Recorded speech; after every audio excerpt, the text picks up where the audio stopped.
laundry powder. Wash clean and clean.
that's what he's very careful.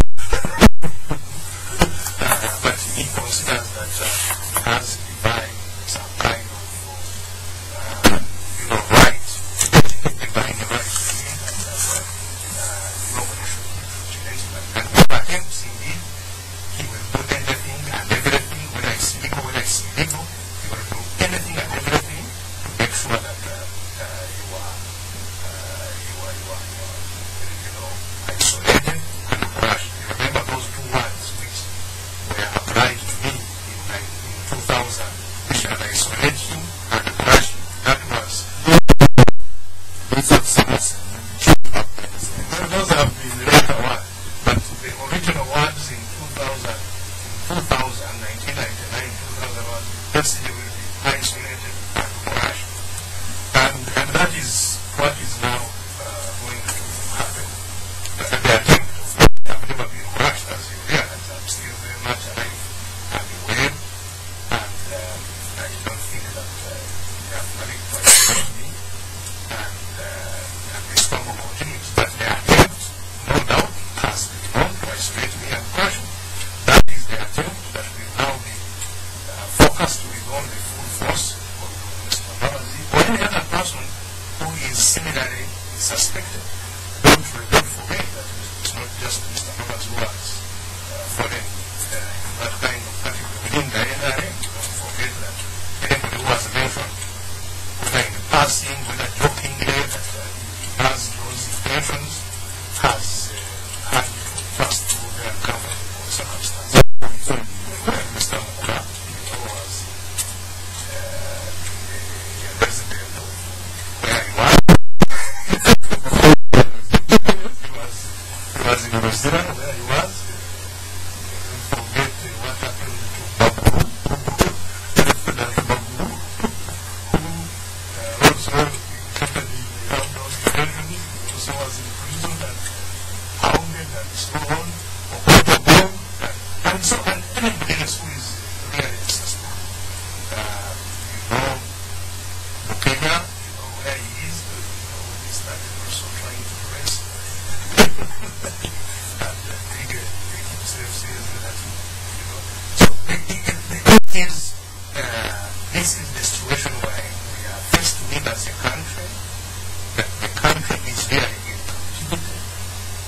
And this is why I have been saying repeatedly that let nobody misunderstand the task before us. The task before us is that of liberation.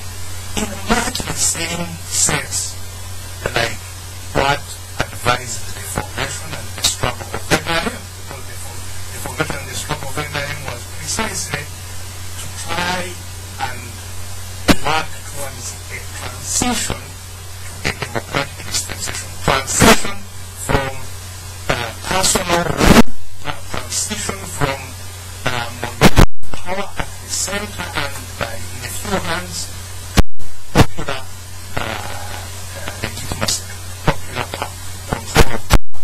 That was the mission of NRM, which unfortunately aborted, and I have tried to highlight what happened, how did we support. Because that transition, and we had discussed this transition quite in depth when we were in the struggle. That transition consists of three cardinal steps. The first one is that you must have a constitutional review that within the law, within the constitution and the laws, you have fair dispensation, a fair system, a fair distribution of power, and checks and balances to make sure that nobody will appropriate power under himself. So you need a fair constitutional legal framework. That is the first thing that must be focused on. Now, secondly, because the constitution by itself does not mean anything, it can be ignored, it can be abused, it can be overturned, as we have been seeing indeed. Secondly, you must build state institutions, competent, efficient, independent state institutions that can implement the constitution. In other words,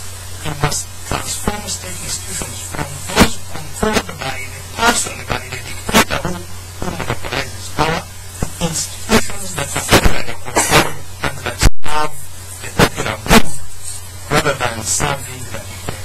We have institutions of the dictator, we must transform them into institutions of the people. That is a process.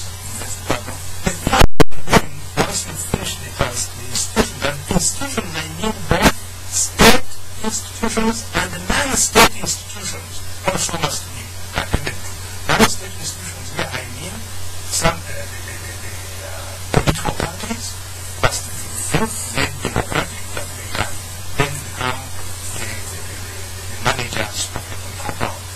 We also talk about civil society organizations. So the third and last critical stage then is to organize free and fair elections. This is the process of transition that was adopted regulated by the NRM, and that how it was adopted is what I wrote about in 1999. Well, it will certainly end. It ends when you beware. How it ends and the first it will improve the country before it ends is something determinate. It is affected by many factors. How the dictatorship itself behaves, how able and quickly Ugandans are able to mobilize the situation in which they are and organize appropriately and get the right steps at the right time. All this will affect how quickly that cost will have before all becomes well. But without doubt, they are very optimistic that this will end and that Uganda will have a good future at some stage.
I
also a candidate and hopefully have some kind of a vote. And I don't know what his prospect, what he considers his prospects in that kind of situation.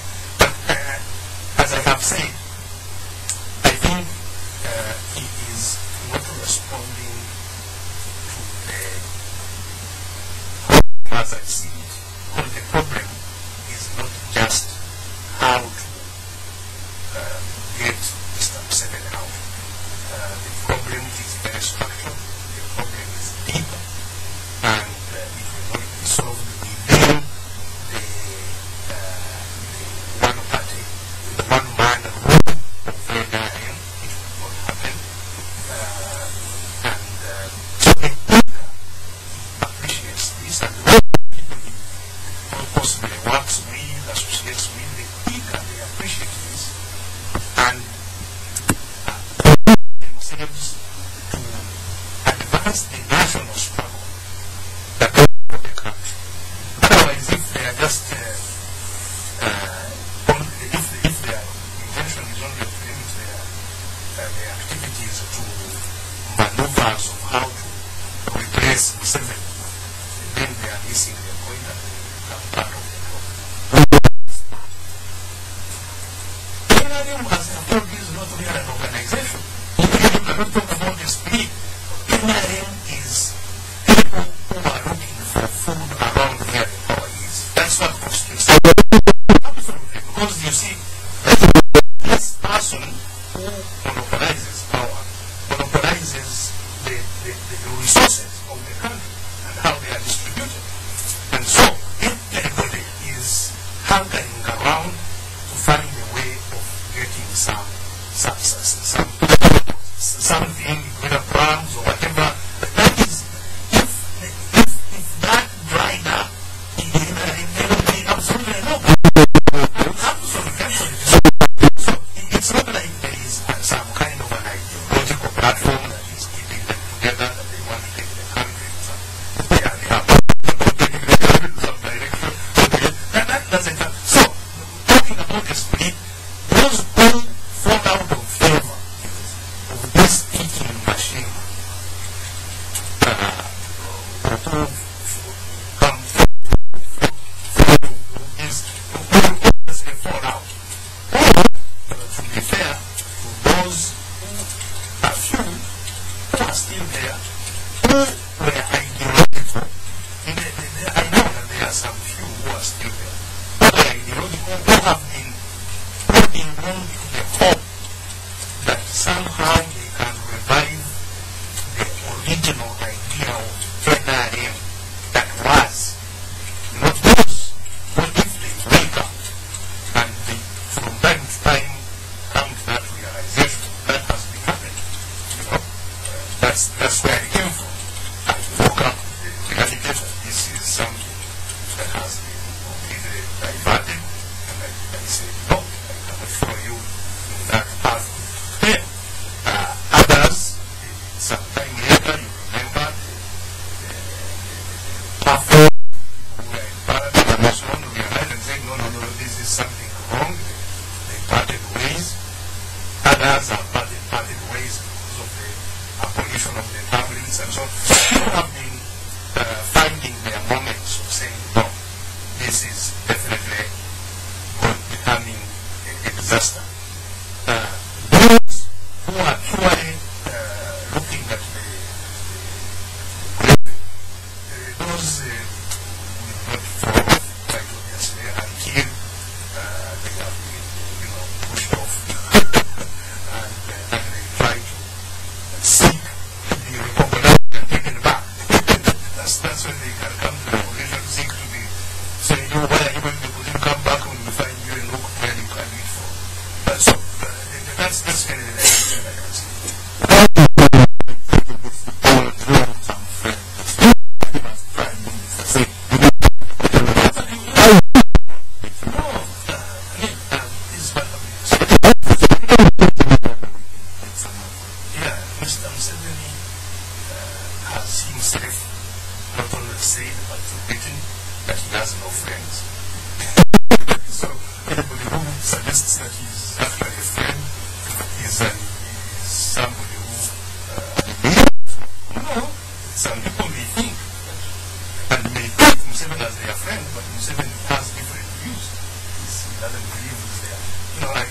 my friend when I'm not your friend. So, but the bottom line, I have said this many, many times, the mission of Museveni is power. And to himself, to expand it, to retain it, and to use it to his advantage. That is his mission. Anything that interferes with that mission of his, even if it is from his own values, he will definitely that's my view. And you know, it's somebody you are free to challenge it, to suggest otherwise, but I know I've said many things that have been, you know, fitted with suspicion, but eventually people have come to wake up and say, after all, he was right.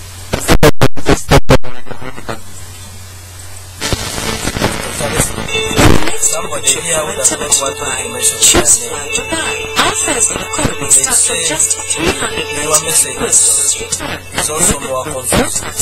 You are talking about institutional building and then removing Museveni. They are asking which one should come first. Are you suggesting that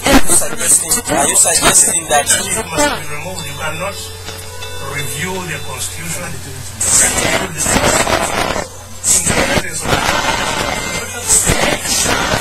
I think you need to explain that. Then another one here is saying, you seem to suggest that Uganda's problem is not the governance setup. I had to put When you say that even another message, that say, if you say that you remove Museveni and still face this, you say that entirely.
First of all, once again, I have been at pains to really point out that we do not have a functioning party system where there is competition between parties, whether governing or opposition. That system does not exist. You remember for 20 years, it was both law and in fact a one-party state. Now, when, as a result of our own struggle, especially in 2001, when Museveni was telling people that NRM is a no-party state, not a one-party state, that we compete on individual merit. When I said as an individual going to challenge you, then he said no. You cannot come as an individual. The movement has not discussed your candidature. How do you come up? You are causing trouble. And then he called me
It's just the government institutions.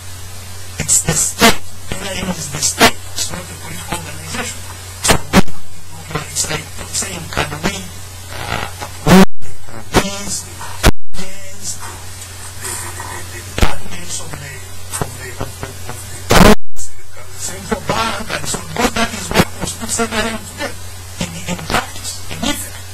The minister for the organization who is now working on this. Of course not. The minister for the organization who was appointed because the generals were not accepted. So the minister for the organization to organize the party. So you can say national school for political education. So people, really, and this is where the problem lies. You have people who bury their heads in the sand and say there is some kind of political system. There isn't. So that's why I repeatedly say that the struggle before us is not a contestation between the parties of the opposition and the party and the ruling party. The contestation must be those who want to free the country from that capture that took place, and those who are being become slaves of the dictator. That's the case that we have. Of the dictatorship.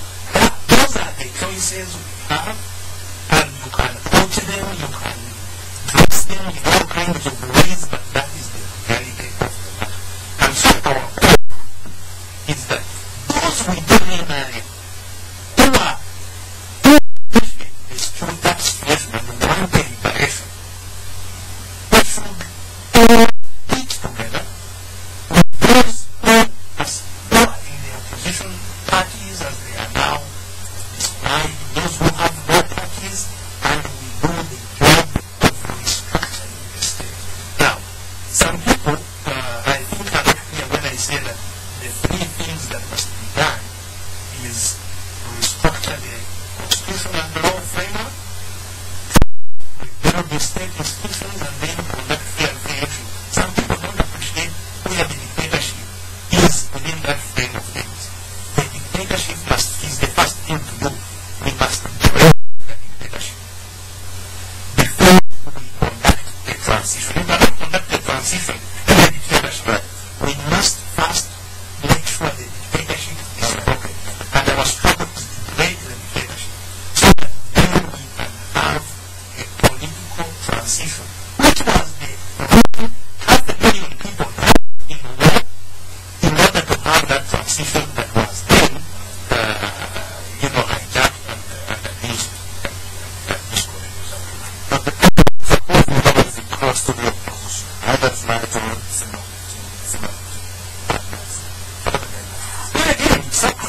As I have said,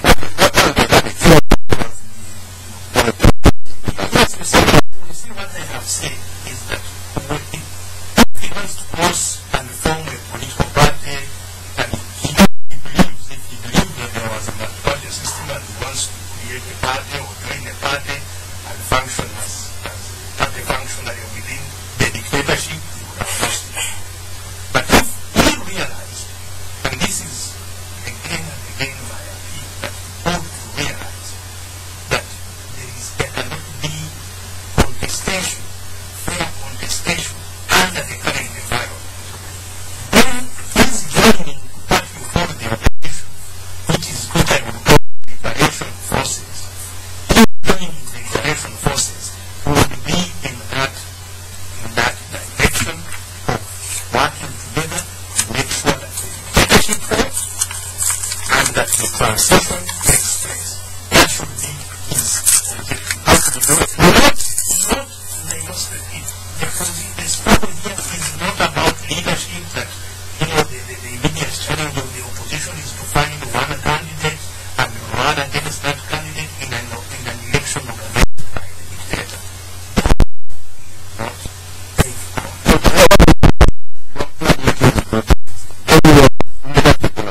yes, that election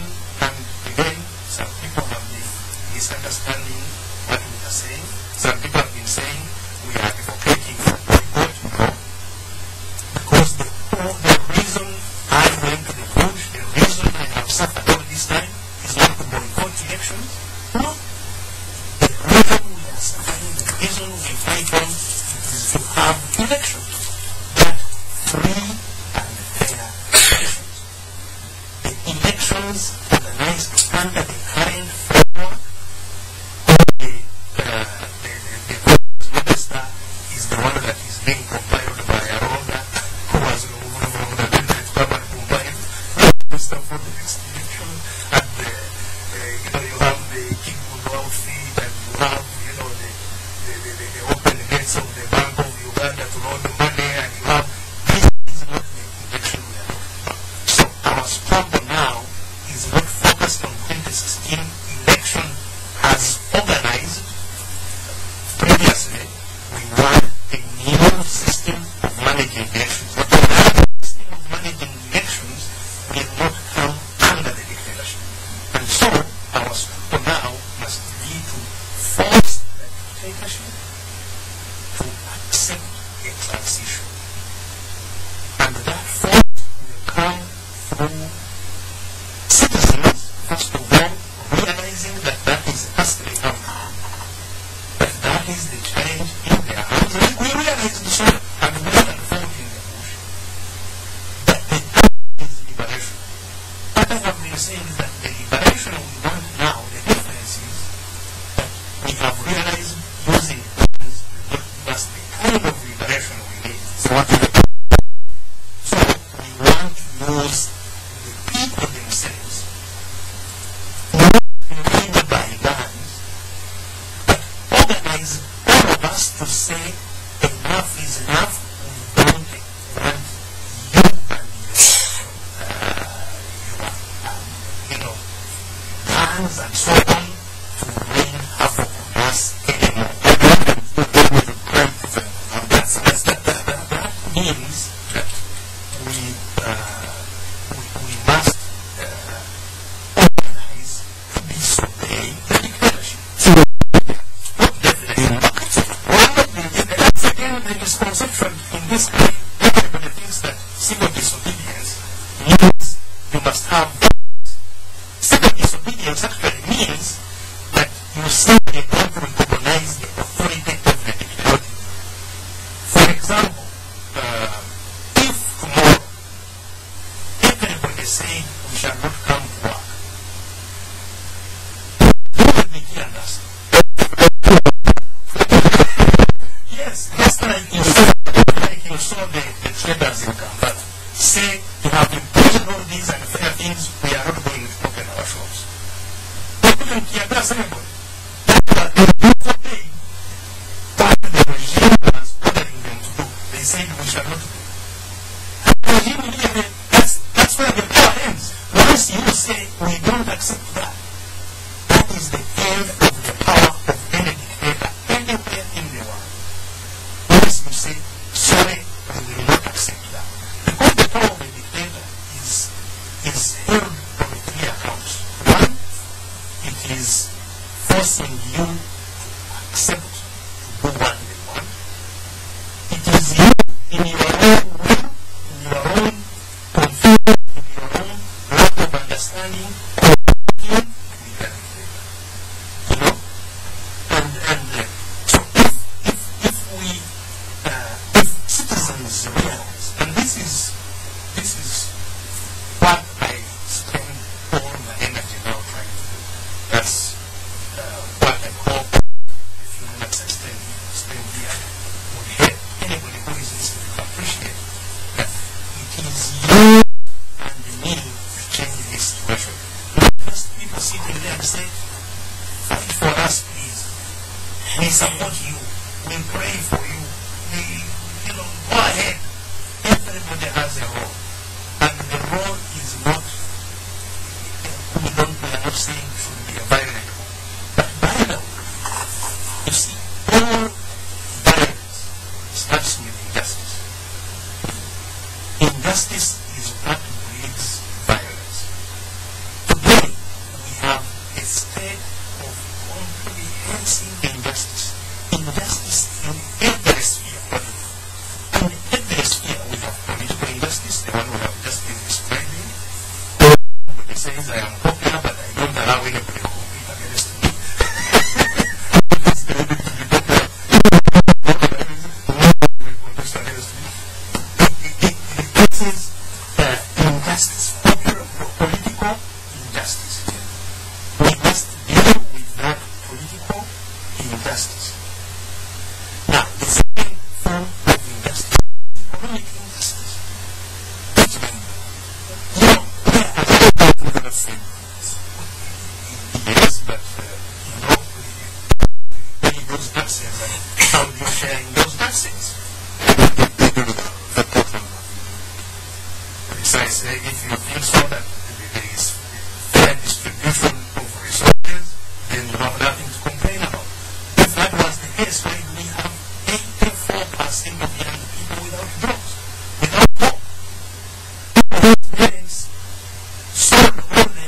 sold their land in order to educate them. They have papers running around. So what are those? We have all these, people with pigs running around. It says,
reason at all is no longer serving what you wanted to be served by that political party. You don't have to stick it.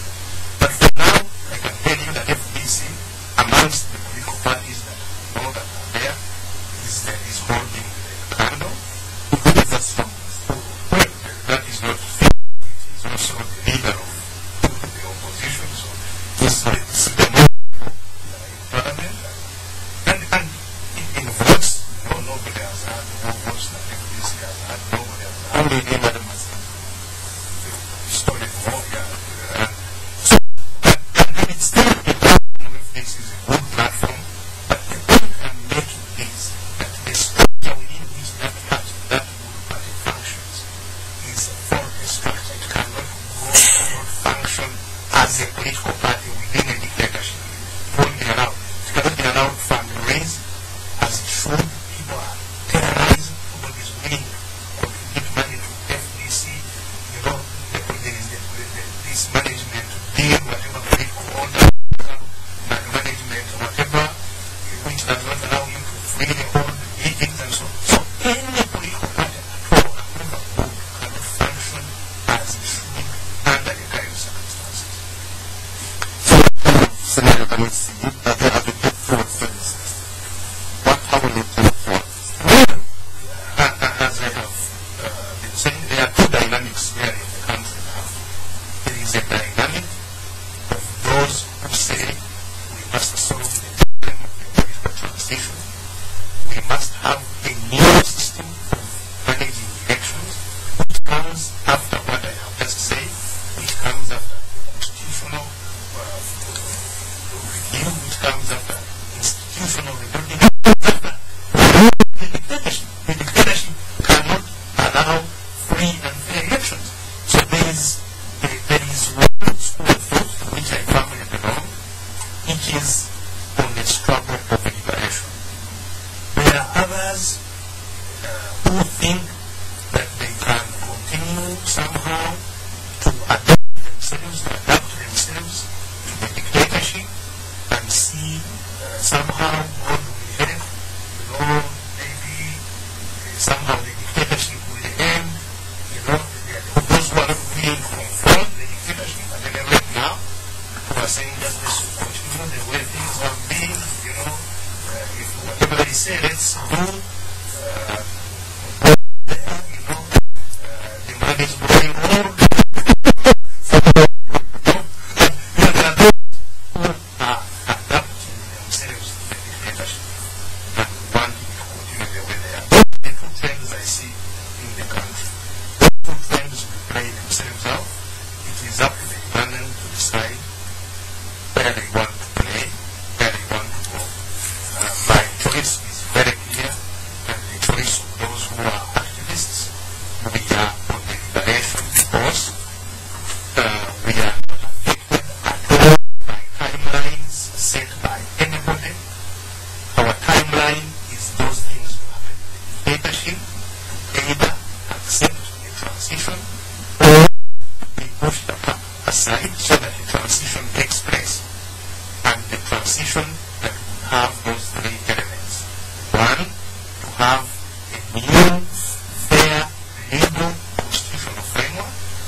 Behind their mouths, saying, yes, what we want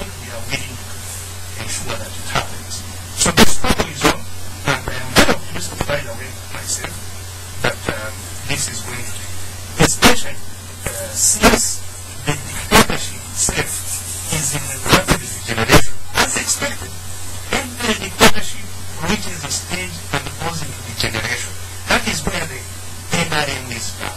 If nobody challenged it, it would disintegrate. The only danger is, if it disintegrates when we are not organized, we shall have a failed state. We shall get into Somalia-like situation. That is what everybody should fear. But if we don't do anything, the dictatorship will disintegrate under its own weight. The country will disintegrate. That's what we should not allow happen.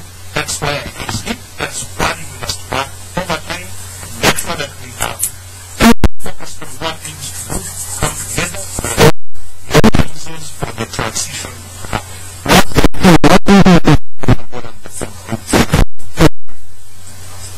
Well, I'm not a formateur. I can only state that the confusion in NRM, as I have said, is on a generation path.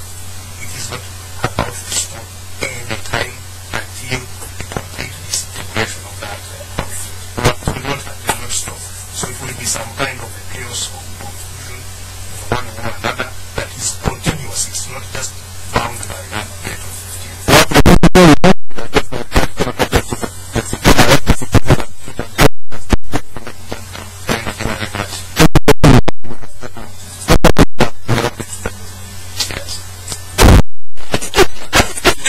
So like this for the federal government, and this one